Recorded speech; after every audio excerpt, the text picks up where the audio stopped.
Hey everyone, so I have a favourites video for you today, and this is going to be for the month of February. And first of all, can we just address my voice? I've just recovered, well, nearly recovered from a bit of a cold, so I'm a bit croaky and deep voiced at the moment, so sorry about that. But this month, when I was going through my list of favourites, because I like to keep a note of all the products that I'm liking throughout the month so I can feature them at the end, I didn't actually have anything written down at all, so it's pretty much been everything from last month's favourites video is what I've been loving this month. So the L'Oreal mascara, the Revlon matte balms, all those bits. I have gathered a few things together for you though, so these are a few new bits, a few things that I've rediscovered or been using a lot more recently. And the first one I'll start off with is the skincare product, and this is the Garnier Micellar cleansing water. And a lot of high street brands have brought out their version of a sort of Bioderma inspired micellar water, but there was something about this one that just jumped out to me. I think it may be because it's really close to the Bioderma packaging. It's very similar except it's got a pink lid. I do really like it though. I think it's probably the best of all the lower end high street micellar waters that I've tried. So I've tried the Avène one, the Roche-Posay, and the L'Oreal one, which I really didn't like. It actually stung my eyes, that one, but this is really great. And for £4.99, which I think it is, and you do get a pretty sizable bottle there, I think it's a really great alternative if you can't get your hands on Bioderma, because we all know how tricky it is to get hold of in the UK. Not as tricky as it used to be, but still quite hard.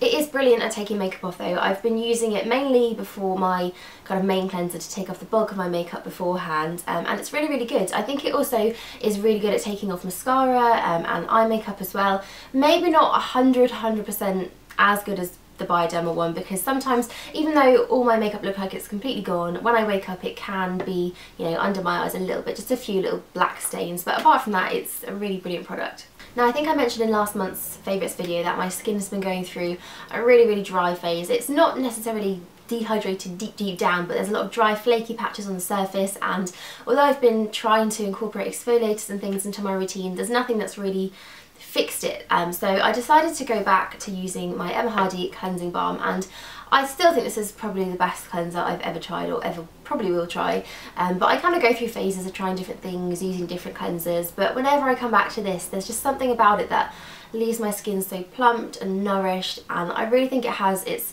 incredibly high cult status for a reason. It's a beautiful product, and already since using this probably for the last 2 weeks, maybe 3, my skin just feels so much more nourished and, you know, deeply hydrated. And I think even though you are taking this off because it is just a cleanser that you wash off at the end of the day, it still leaves a lot of hydration in my skin, so this has just been a saviour for me at the moment.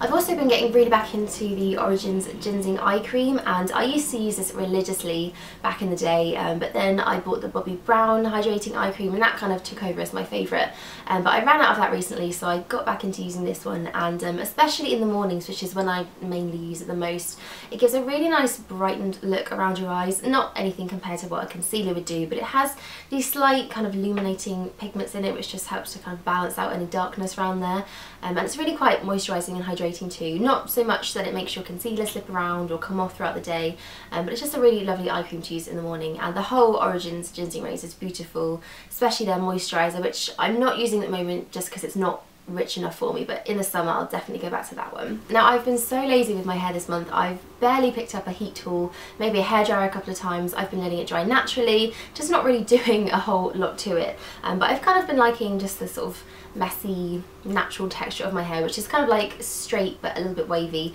The only thing about it though is it is completely flat, especially at the roots. My hair just kind of goes in a triangle shape. There is no volume here whatsoever, so I do like to kind of add in a few texturizing products, and that's mainly all I've been doing. So just washing it and then leaving it, and then when it's dry putting in a texturizer. And one that I've been really liking is the Bumble Pret-a-Powder. That's the pronunciation I'm going to go with, but this is a hair powder, and whenever people say hair powders to me, or whenever I think about them, I just remember those really gritty, dirty feeling powders of maybe a few years ago, which scares me slightly because I remember using them and then having to wash my hair the same day because they just didn't sit right with me, but this is completely different. It's pretty much weightless. It's like a really fine dust, and you just sort of sprinkle it into the roots from the bottle and then massage it in, and it just adds this little bit of extra kind of texture and volume, but without feeling like you've got product in your hair. So this has been my go-to styling product recently if I just want a very kind of simple, natural textured hair.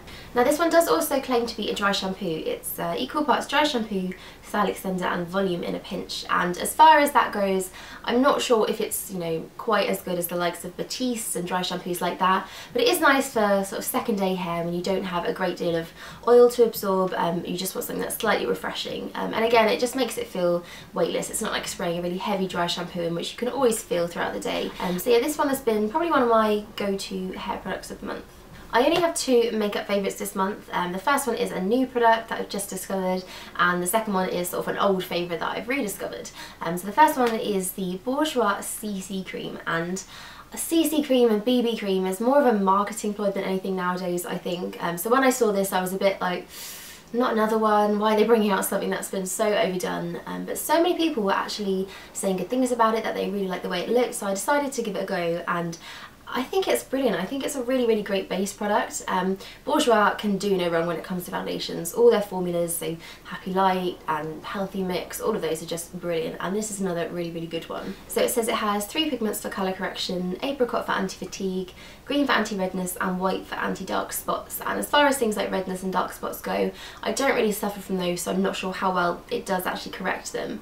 But I think for just a very kind of natural looking luminous base, it's a really, really brilliant one. I think it's very smoothing as well, so I've been buffing it in with my Real Techniques buffing brush, which is just my go-to application for most foundations, and as you're going it kind of just evens out any pores and things, smooths down your complexion, and it's got this nice luminous radiant finish, but it is slightly more satin, so it's not kind of wet to the touch, it's not tacky or sticky feeling, but it gives you a nice glow. So I really, really like it. It's been my go-to base this month. The one thing that it does really, really remind me of is the Gemma Kid Light as Air foundation, and you should know that I had a big moment with that at the beginning of the year when I just ran out of my last little drop of it, and I decided that I needed to find a good alternative and a good dupe for it. And actually the way this applies is so similar in the way that it does just sort of smooth everything out, but it doesn't feel like you're wearing anything too heavy, and it still has that lovely glow to it. So for fans of the Gemma Kid Light as Air that are really, really missing it in their life, try this one out because it's very similar, and I think this is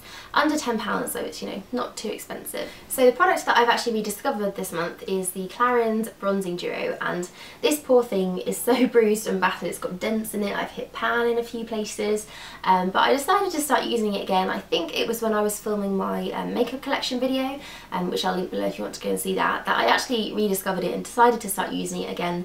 And it's just the perfect bronzer for fair skin people like me. It just, you can't put too much of this on. It just builds up a really nice natural warmth to your skin without looking too dark or too orange, so you can kind of really, really layer it on. And I've been kind of trying to embrace a bit more bronze now that the sun's out a little bit more in England, and we're kind of coming into spring soon. I think it's time to bring back the bronze in my skin, so this has been a real favourite for me this month, and yeah, maybe I should buy a new one because it's looking a little bit beaten up at the moment. So those are all my favourites from the month of February, and sorry again that it was so short. I'm sure next month there'll be plenty of things to talk about, but for now I will see you all soon.